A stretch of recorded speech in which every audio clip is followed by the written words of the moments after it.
Baby గాని మన ఇంటికి వచ్చిందా? రాలేదే. రాత్రి నుంచి కనిపించట్లేదులే. అవునా? అందరూ వెతుకుతున్నారమ్మా. అయ్యో పాపం. బాధపడకమ్మా, వచ్చేస్తుంది, బేబీ వచ్చేస్తుంది. బాధ బొంగ. నా కొడుకులు ఎవరో కిడ్నాప్ చేసి కిడ్నీ కళ్ళు అమ్మేసుంటారు. బేబీని కిడ్నాప్ చేసిండే, కిడ్నీ కళ్ళు అమ్మిండే. ఆ పీడ విరగడయ్యింది.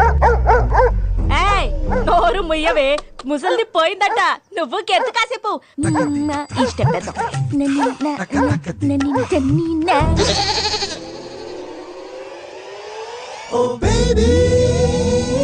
అండి,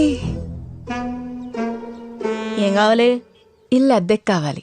పోర్షన్ ఖాళీగా ఉందిగా. ఎవరు చెప్పారు? బయట బోర్డు మేము పెట్టలేదే. అందుకే అడుగుదామని వచ్చా. ఏ ఊరేటి? రాజమండ్రి. మాట తీరు చూసి అనుకున్నా మీది అటేపే అనుకుంటా.